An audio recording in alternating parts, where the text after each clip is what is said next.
Hello students, कैसे हो आप सब। आई होप आप सब अच्छे ही होंगे। मैं शिवानंद सर आप सभी को हमारा ऑफिशियल यूट्यूब चैनल एकेडमी में स्वागत करता हूं। तो बच्चों, हम लोग प्रीवियस क्लास में पढ़े थे एक हाफ वेव रेक्टिफायर के केस में average value and RMS value कैसे निकालते हैं, एंड एक फुल वेव रेक्टिफायर के केस में average value and RMS value कैसे निकालते हैं। ये सब हम लोग पिछले क्लास में पढ़े थे। आज हम लोग पढ़ने वाले हैं प्योरली रेजिस्टिव सर्किट के बारे में, प्योरली कैपेसिटिव सर्किट के बारे में एंड प्योरली इंडक्टिव सर्किट के बारे में। ठीक है ना। तो ज्यादा वक्त ना लेते हुए शुरू करते हैं आज का क्लास। तो बच्चों, ये मैं यहाँ पर ऑलरेडी मैं प्योरली रेजिस्टिव सर्किट का डायग्राम ड्रॉ किया। ठीक है ना। ये हमारा एसी सोर्स है जिसका वैल्यू है V equal to V not sine omega T. यहाँ पर रजिस्टर लगा हुआ है। ठीक है। तो करेंट इक्वल टू हमको क्या पता है, V बाय आर होता है। V के जगह हम लोग क्या लिख सकते हैं बच्चों, V not sine omega T divided by R, ये तो लिख सकते हैं। अच्छा, equals to V not divided by R into sine omega T, ऐसे लिखा। हमको पता है कि V not divided by R क्या हो सकता है, आई नॉट होगा। ठीक है। तो V not divided by R की जगह हम लोग क्या लिखेंगे, आई नॉट लिखते हैं साइन ओमेगा टी। तो ये हमारा करंट का इक्वेशन डिराइव हो गया है प्योरली रेजिस्टिव सर्किट के केस में। क्या है, I equals to I not sine omega T. ठीक है। अच्छा, नेक्स्ट स्लाइड्स में चलते हैं। तो बच्चों, वी वोल्टेज का इक्वेशन क्या मिला, V equals to V not sine omega T. Current का इक्वेशन क्या मिला, I equals to I not sine omega T. अच्छा, अगर इन दोनों का फेज ग्राफ ड्रॉ करें तो क्या होगा, इन दोनों का अगर ग्राफ ड्रॉ करें, देखो मैं ग्राफ ऑलरेडी ड्रॉ किया हूं। वी भी एक साइन फंक्शन है, आई भी एक साइन फंक्शन है, तो दोनों के ग्राफ सेम ही होगा। ठीक है। लेकिन आई इक्वल्स टू क्या है, वी डिवाइडेड बाय आर है। तो वी का जिस जिस पॉइंट में जो वैल्यू मिल रहा है, आई का वही पॉइंट में वोल्टेज के मुकाबले थोड़ा सा कम वैल्यू मिलेगा। इसलिए आई का वैल्यू, आई का ग्राफ थोड़ा सा वी के मुकाबले ऐसे डिराइव किया हूं। ठीक है ना, ऐसे ड्रॉ किया हूं। आया समझ में। अच्छा, फिर हम लोग देखते हैं पावर का इक्वेशन क्या हो सकता है। पावर का equation P ever P equals to हम लोग को क्या पता है, P equals to I square R. ठीक है। अच्छा, इसका एवरेज पावर क्या हो जाएगा बच्चों, आई स्क्वायर आर का एवरेज पावर, यह तो होगा। अच्छा, आई के जगह हम लोग क्या लिख सकते हैं, I not sine omega T का होल स्क्वायर इंटू आर का average. I not sine omega T का स्क्वायर क्या होगा, आई नॉट का square sine square omega T का एवरेज इंटू आर का एवरेज। आई नॉट स्क्वायर का एवरेज क्या होगा, वही आई नॉट हो जाएगा। ठीक है। अच्छा, साइन स्क्वायर ओमेगा टी का एवरेज क्या है, ऑलरेडी पिछले क्लास में डिराइव करके दिखाया था। साइन स्क्वायर ओमेगा टी का एवरेज क्या हो सकता है, 1/2। तो यहां पर वही लिख रहा हूं 1/2, और आर का एवरेज वही आर ही होगा। तो हमको क्या मिला, I nought divided by 2 into R. ठीक है ना, ये मिल गया हम लोग को क्या, एवरेज पावर का वैल्यू। ठीक है। अच्छा, इस एवरेज पावर को तो हम लोग ऐसे भी लिख सकते हैं, देखो आई नॉट डिवाइडेड बाय √2 का होल स्क्वायर इंटू आर। और हम लोग को पता है क्या, आई नॉट डिवाइडेड बाय √2 क्या होता है बच्चों, आई आर एम एस होता है। या सुनो, ये तो पता है ना। तो ये आई नॉट डिवाइड √2 का होल स्क्वायर, ये मतलब आई नॉट डिवाइड √2 की जगह क्या लिख सकते हैं, आई आर एम एस लिख सकते हैं। तो हमको क्या मिलेगा, आई आर एम एस का स्क्वायर इंटू आर। तो एवरेज पावर का एक इक्वेशन मिला क्या, P average equals to I R M S का स्क्वायर इंटू आर। इसको तो ऐसे भी लिख सकते हैं ना, वी आर एम एस का स्क्वायर डिवाइडेड बाय आर। क्यों, हमको पता है I equals to V by R होता है। तो यहां पर जो आई आर एम एस है, आई आर एम एस की जगह हम लोग क्या लिख सकते हैं, V R M S divided by R का होल स्क्वायर। तो क्या मिलेगा, वी आर एम एस का स्क्वायर डिवाइडेड आर स्क्वायर, यहाँ पर आर कट हो जाता है, देखो यहाँ पर दिखा भी देता हूं, आई आर एम एस के जगह क्या लिख सकते हैं, वी आर एम एस का square divided by R square into R ना, तो ये आर आर कैंसिल हो गया, तो बचा क्या, वी आर एम एस का स्क्वायर इंटू आर, ये भी तो एवरेज पावर का फॉर्मूला हो सकता है। एवरेज पावर का एक और जनरल फॉर्मूला है, उसको याद रखो हमेशा, वही फॉर्मूला को प्योरली रेजिस्टिव सर्किट में यूज कर सकते हो, प्योरली कैपेसिटिव सर्किट में यूज कर सकते हो, एंड प्योरली इंडक्टिव सर्किट में भी वही फॉर्मूला को आप लोग यूज कर सकते हैं। तो क्या है, V R M S into I R M S cos phi, यहां पर फाई क्या होता है ना, फेज डिफरेंस, फेज डिफरेंस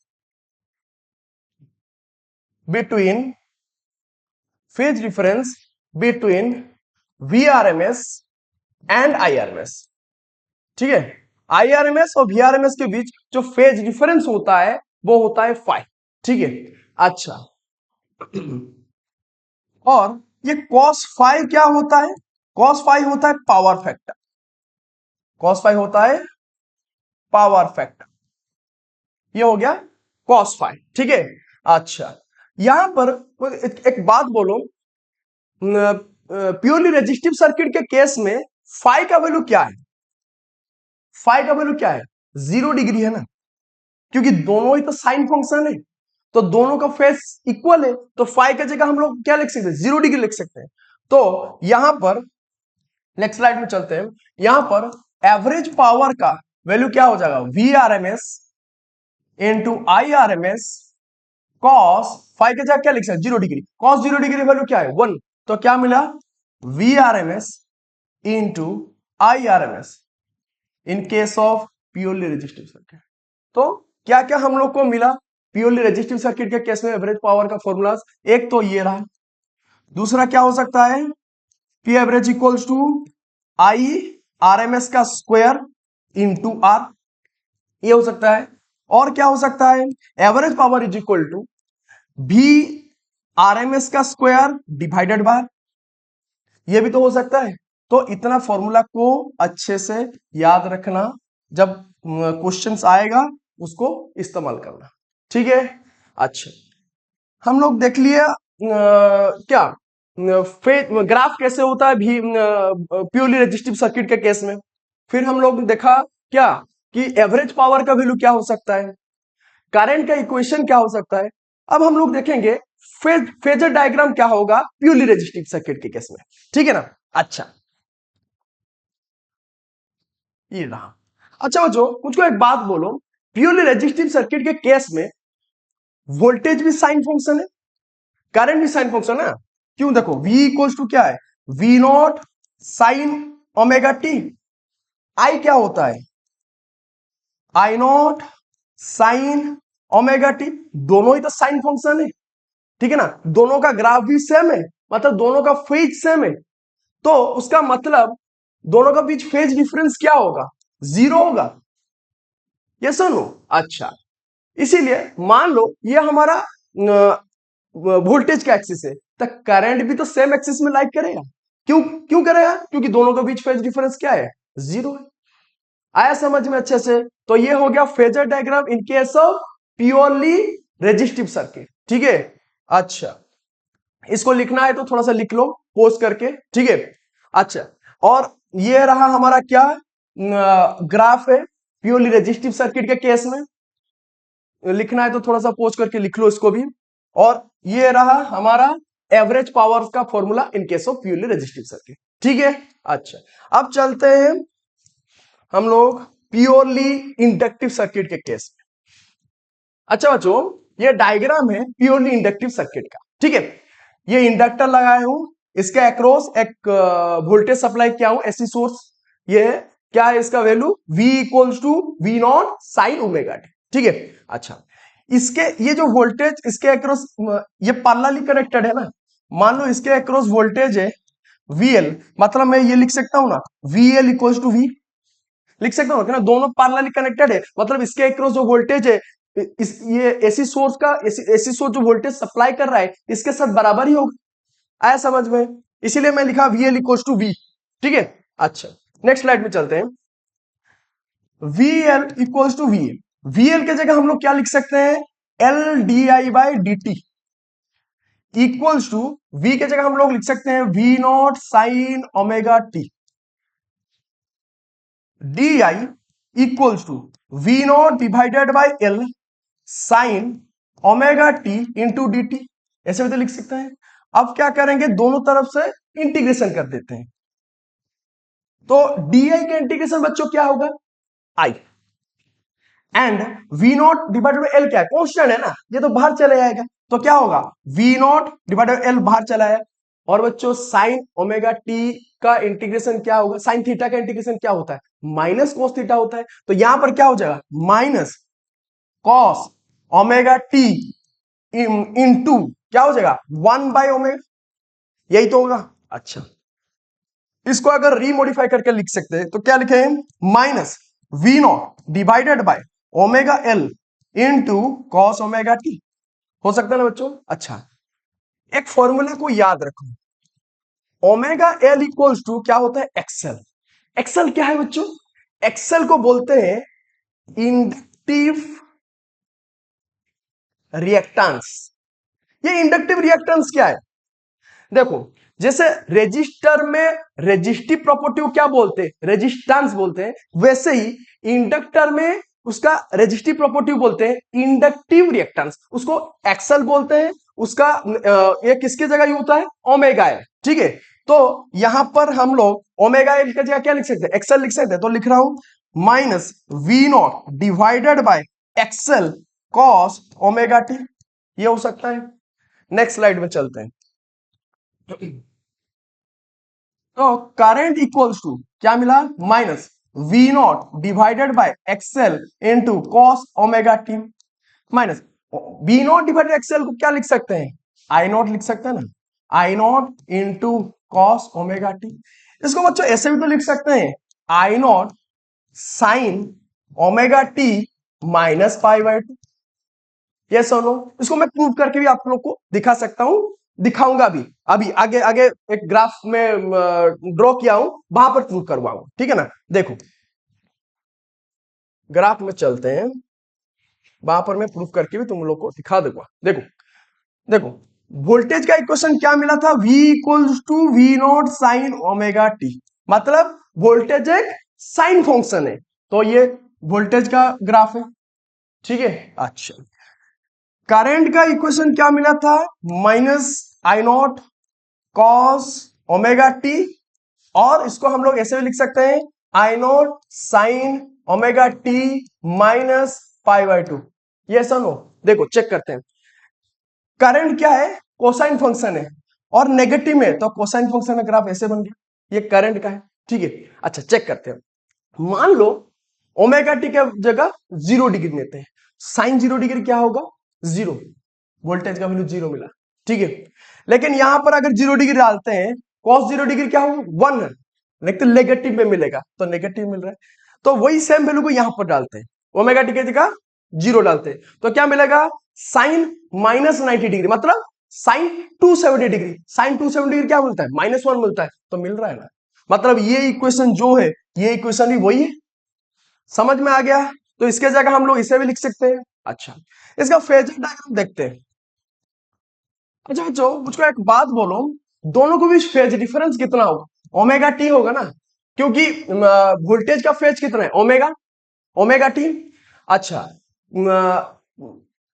और करंट का फेज कितना है, ओमेगा टी माइनस π/2, दोनों का भी डिफरेंस क्या हो जाएगा, omega T minus omega T plus π/2, तो omega t omega t cancel हो गया था, π/2। अच्छा अब देखो, मान लो ये हमारा वोल्टेज का एक्सिस है, यह हमारा वोल्टेज का एक्सिस है, जब वोल्टेज का फेज ओमेगा टी होगा, करंट का फेज क्या है, ओमेगा टी माइनस π/2, मतलब इस ओमेगा टी से 90 डिग्री कम है करंट, 90 डिग्री कम में करंट का वैल्यू मिलेगा। समझ में क्या बोलने की कोशिश करो, ओमेगा जब वोल्टेज का वैल्यू मिल रहा है एंगल ओमेगा टी में, करंट का वैल्यू कम मिलेगा ओमेगा टी से 90 डिग्री कम एंगल में, मतलब यहां पर मिलेगा। ये सन मतलब वोल्टेज करंट को लीड कर रहा है एंड करंट वोल्टेज को लैग कर रहा है कितना एंगल में 90 डिग्री में। समझ में आया कि नहीं आया? मतलब ऐसा बोल सकता हूं प्योरली रेजिस्टिव सर्किट के केस में voltage and current same phase में रहता है, लेकिन प्योरली इंडक्टिव सर्किट केस में वोल्टेज करंट को लीड करता है एंड करंट वोल्टेज को लैग करता है। इस फेजर डायग्राम अच्छे से समझ में आ गया? अच्छा, फिर चलते हैं इसका एवरेज पावर ड्रॉ करते हैं प्योरली इंडक्टिव सर्किट में। अच्छा, वही जनरल इक्वेशन लेते हैं। क्या है ना, V R M S into I R M S into cos five. Cos five क्या है? पावर फैक्टर है। अच्छा, यहां पर फाइव का वैल्यू क्या है? 90 डिग्री है, तो यहां पर लिखता हूं V R M S into I R M S cos 90 degree. Cos 90, एक मिनट रुक जाओ, कॉस 5/2 मतलब कॉस 90। कॉस 90 का वैल्यू बच्चों क्या है? 0 डिग्री। 0 है, मतलब पूरा का पूरा एवरेज पावर क्या है यहां पर? 0। मतलब प्योरली इंडक्टिव सर्किट के केस में, प्योरली इंडक्टिव सर्किट के केस में पावर लॉस कितना होता है? 0 होता है। लेकिन वोल्टेज ड्रॉप अभी भी है, ठीक है ना, वोल्टेज ड्रॉप अभी भी है, लेकिन यहां पर पावर लॉस 0 है। समझ में आया? तो यहां पर मैं लिख सकता हूं इन case of purely inductive circuit, purely inductive circuit, in case of purely inductive circuit, power loss is 0। यहां पर पावर लॉस नहीं है, लेकिन still there is voltage drop, there is voltage drop. ठीक है, ये मिसकंसेप्शन मत रहना कि पावर लॉस हो रहा है तो वोल्टेज ड्रॉप यहां पर नहीं होगा। नहीं, वोल्टेज ड्रॉप अभी भी हो रहा है। समझ में आया? ये हो गया प्योरली इंडक्टिव सर्किट केस में एवरेज पावर का वैल्यू। ठीक है, और यहां पर मैंने आपको दिखाया कि ग्राफ कैसे होता है प्योरली इंडक्टिव सर्किट के केस में, क्यों होता है ऐसे में बोला। फिर मैं आपको बोला क्या ना, ये फेजर डायग्राम कैसे होता है प्योरली इंडक्टिव सर्किट। आया समझ में अच्छे से? चलो फिर अब चलते हैं अभी। अच्छा, और एक चीज देखो, यहां पर एक्सएल इक्वल्स टू क्या है बच्चों? X L equals to omega L. इस ओमेगा की जगह क्या लिख सकते हैं? 2πfl। मतलब ये एफ क्या है? फ्रीक्वेंसी है ना, ये एफ फ्रीक्वेंसी है ना। अच्छा, मतलब XL is directly proportional frequency है ना। मतलब जितना फ्रीक्वेंसी बढ़ने लगेगा तो इंडक्टर का इंडक्टिव रिएक्टेंस उतना बढ़ने लगेगा, क्योंकि फ्रीक्वेंसी के साथ इंडक्टिव रिएक्टेंस क्या है? डायरेक्टली प्रोपोर्शनल है। इसको याद रखना, ठीक है। चलो, इसको अगर लिखना है थोड़ा सा पोच करके लिख लो। आगे बढ़ते हैं, प्योरली कैपेसिटिव सर्किट के पास जाते हैं। ठीक है, अच्छा, ये रहा हमारा प्योरली कैपेसिटिव सर्किट का डायग्राम। ठीक है, यहां पर एक कैपेसिटर लगा हुआ है, इसके पार्लर में एक एसी सोर्स लगा हुआ है जिसका वैल्यू है V not sine omega T. ठीक है, और इसके क्रॉस लेट सपोज वोल्टेज है वीसी, वी सफिक्स सी। मतलब इसको भी वैसे बोल सकते हो V suffix C equals to V, क्योंकि ये एसी सोर्स कैपेसिटर के क्रॉस पैरेलली कनेक्टेड है। ठीक है, तो वीसी इक्वल्स टू वी लिखा। अच्छा, नेक्स्ट स्लाइड में चलते हैं बच्चों। हमको पता है V suffix C equals to V, V suffix C. अच्छा, कैपेसिटर के केस में एक फॉर्मूला याद रखो, Q इक्वल्स टू CV होता है। Implies that V equals to क्या हो सकता है? Q/C हो सकता है ना, यस और नो? तो यहां पर मैं वो मेंशन कर रहा हूं। इस वोल्टेज के जगह क्या लिख सकता हूं अभी? Q/C इक्वल्स टू V के जगह बच्चों क्या लिख सकता हूं? V not sine omega T. आया समझ में? अच्छा, implies that Q equals to C into V not sine omega T. Implies that अभी मैं क्या करूंगा, टाइम के रेस्पेक्ट में दोनों तरफ में डेरिवेटिव करूंगा। ठीक है, तो कर रहा हूं dq divided by dt equals to derivative of C V not sine omega T divided by D T. कैसे नो? अच्छा, हम लोग को पता है डी क्यू डिवाइडेड बाय, एक मिनट रुक जाओ, अच्छे से लिखते हैं जैसे आप सबको अच्छे से पता चले।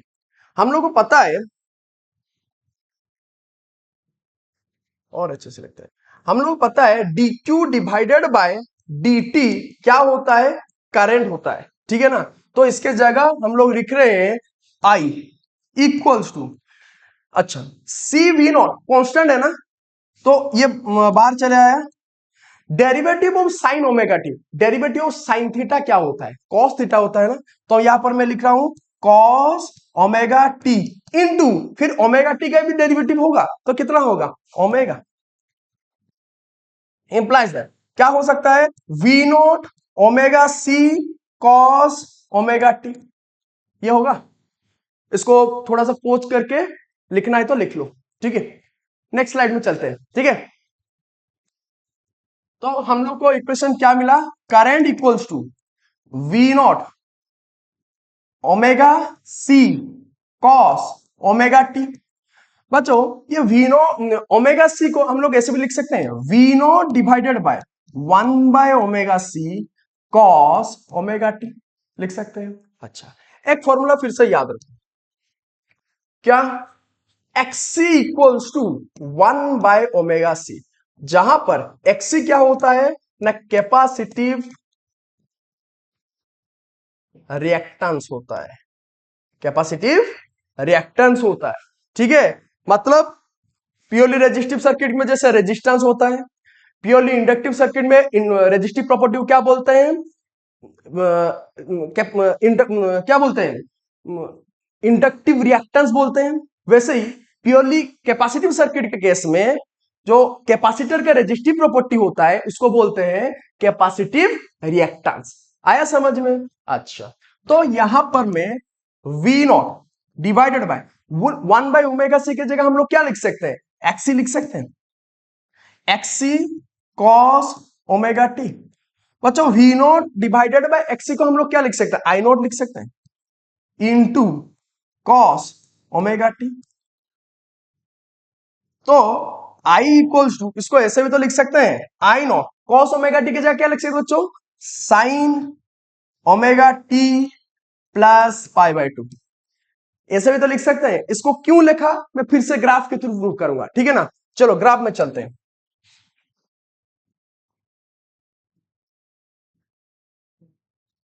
क्या बच्चों, ये वोल्टेज करंट का ग्राफ है विथ रेस्पेक्ट टू टाइम, ठीक है। प्योरली कैपेसिटिव सर्किट के केस में वोल्टेज का इक्वेशन क्या है? V equals to V not sine omega t, yes और नो? अच्छा, एंड करंट का इक्वेशन क्या है?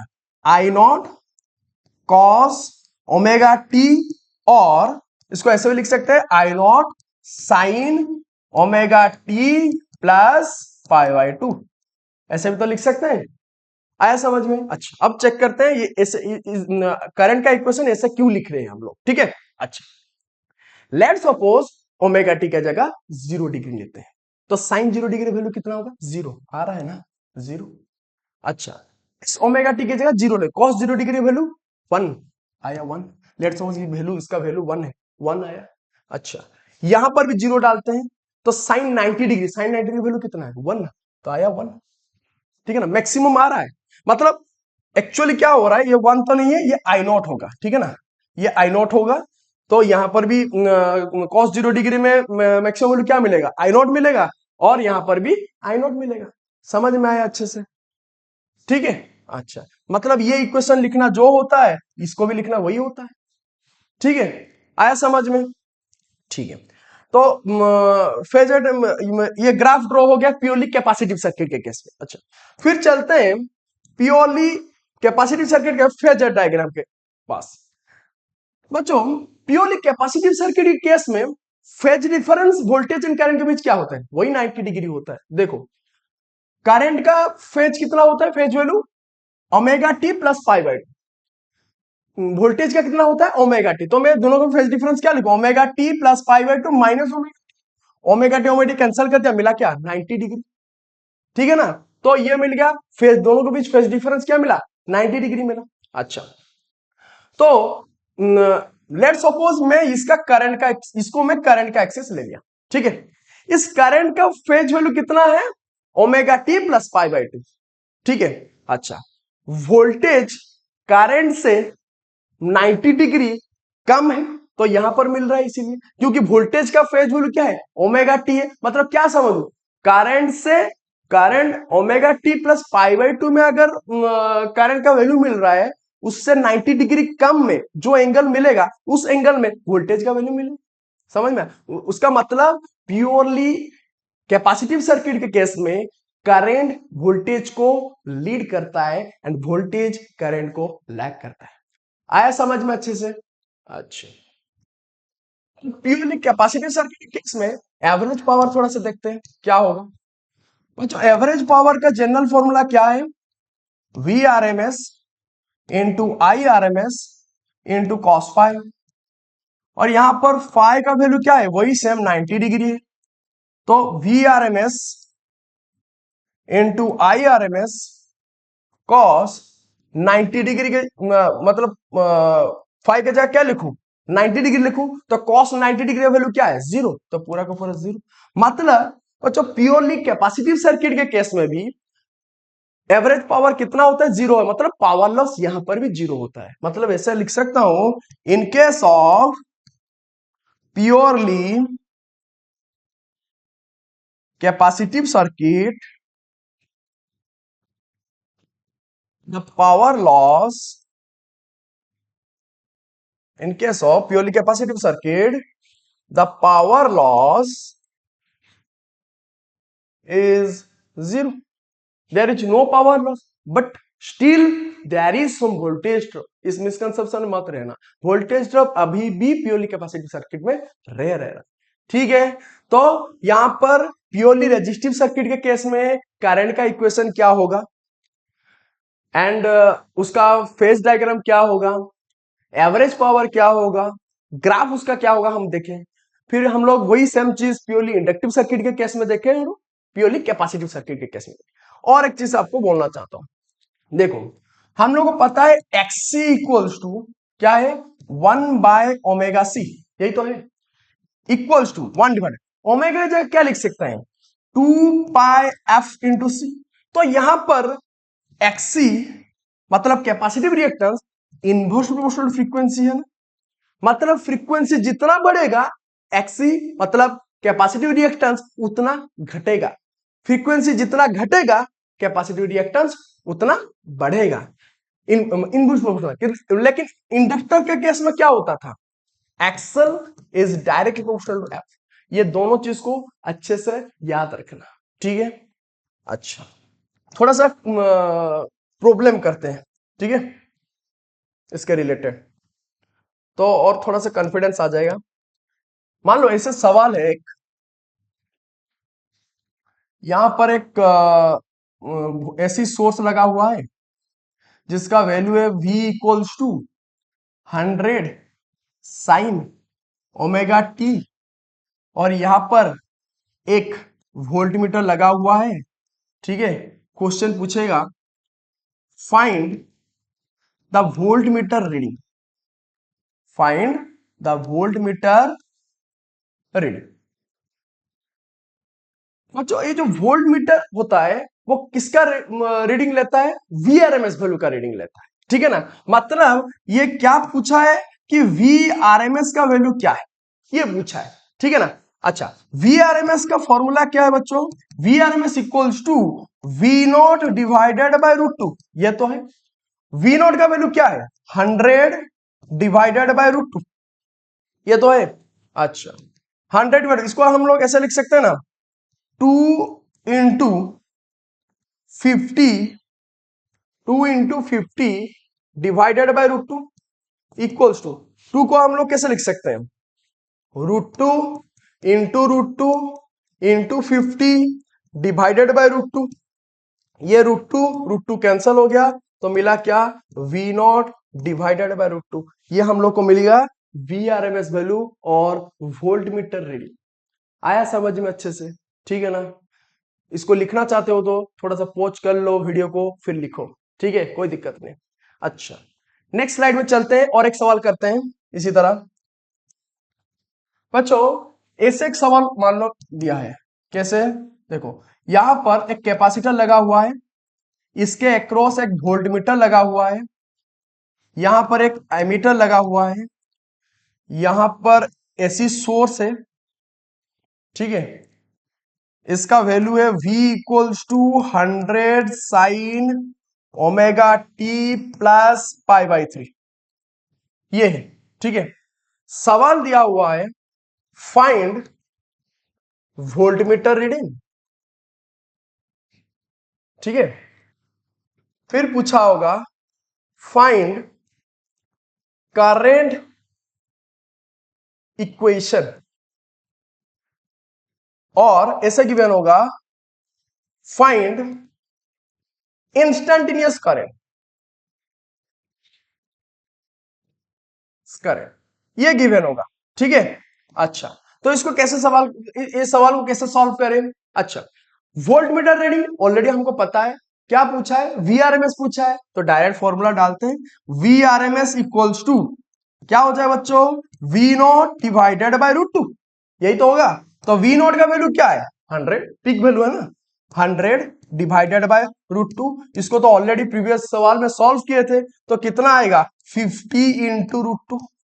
इसको मैं और सॉल्व नहीं कर रहा हूं, पिछले सवाल में देख लेना इसको कैसे सॉल्व किया था, वही चीज को मैं डायरेक्ट लिख रहा हूं। ठीक है, तो पहले सवाल का आंसर हम लोग को मिल गया। दूसरा क्वेश्चन क्या है? फाइंड आउट इंस्टेंटेनियस करंट और करंट का इक्वेशन। तो कैसे निकालेंगे? अच्छा, पहले में वोल्टेज का इक्वेशन प्योरली कैपेसिटी सर्किट में क्या होता है और करंट का इक्वेशन क्या होता है पहले मैं लिखता हूं। ठीक है, voltage equals to V not sine omega T, current equals to I not sine omega T plus pi by 2। यही तो होगा। ठीक है, अच्छा, तो हम लोग को वोल्टेज इक्वेशन क्या गिवन है? 100 v equals to 100 sine omega T plus pi by 3। ठीक है, लेट सपोज ये पूरा का पूरा वैल्यू को मैं ओमेगा टी समझ रहा हूं। ठीक है, अच्छा, अभी मैं क्या करूंगा? करंट का इक्वेशन इस हिसाब से क्या हो जाएगा? फिल कर रहा हूं, मैं इमेजिन कर रहा हूं कि पूरा का पूरा फेज वैल्यू क्या है? ओमेगा टी है। ठीक है, तो करंट का इक्वेशन इस हिसाब से क्या हो जाएगा? 100, करंट का इक्वेशन क्या होगा बच्चों? देखो, I not sine omega T plus pi by 2। यही तो होगा। एक मिनट रुक जाओ, क्या हो जाएगा? I not sine omega T plus pi by 2, मतलब क्या हो सकता है? I not sine omega t के जगह हम लोग क्या लिख सकते हैं? ये वैल्यू लिख सकते हैं, omega T plus pi by 3 plus pi by 2। ठीक है, ये इक्वेशन मिला। तो ये तो हमको करंट का इक्वेशन, इंस्टेंटेनियस करंट का इक्वेशन मिल गया। हमको लेट सपोज आई नॉट का वैल्यू निकालना है। ठीक है, पूरा का पूरा इक्वेशन को, कंप्लीट इक्वेशन लिखना है। ठीक है, तो कैसे लिखें? देखो, लेट सपोज यहां पर कैपेसिटिव रिएक्टेंस का वैल्यू गिवन है 20। ठीक है, इसका कैपेसिटिव रिएक्टेंस का वैल्यू क्या है? 20 ओम, ये गिवन है।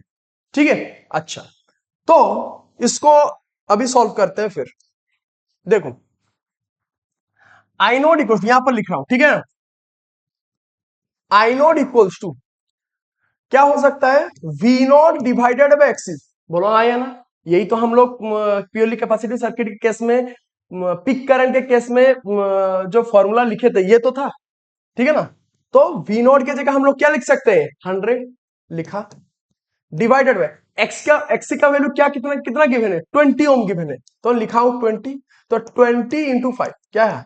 20, 20 से 20 कट हो गया, यहां पर 20, हाँ 5 हो गया। ठीक है, आई नॉट इक्वल टू क्या है? 5 एम्पियर हो जाएगा। तो पिक करंट का वैल्यू क्या मिला? 5 एम्पियर मिला। ठीक है, तो अभी हम लोग को करंट का इक्वेशन क्या मिलेगा? I equals to 5 sine omega T plus pi by 3 plus pi by 2। ये हो गया हमारा इंस्टेंटेनियस करंट का इक्वेशन और करंट का equation in case of purely capacitive circuit. ठीक है, जो सवाल था उसका आंसर हम लोग निकाल दिया। मतलब कोई भी सवाल प्योरली रेजिस्टिव सर्किट में आए या प्योरली कैपेसिटिव सर्किट के केस में आए या प्योरली इंडक्टिव सर्किट के केस में आए, डायरेक्टली इजीली हम लोग निकाल सकते हैं, अभी कोई दिक्कत नहीं है, क्योंकि हम लोग को कंसेप्ट पता है, इजीली कंसेप्ट पता है और फॉर्मूला भी हम लोग को अच्छे से पता है, तो इजीली निकाल सकते हैं, कोई दिक्कत नहीं है। ठीक है, अच्छा, आज के लिए इतना ही। अगर हम लोग का लेक्चर आप लोग को अच्छा लग रहा है, कुछ मदद मिल रहा है, तो प्लीज सब्सक्राइब कीजिए, लाइक कीजिए, जितना हो सके शेयर कीजिए। तो आज के लिए इतना ही। फिर से आप लोग के सामने ऐसा ही एक अच्छा लेक्चर लेके हाजिर हो जाऊंगा। तब तक के लिए गुड बाय।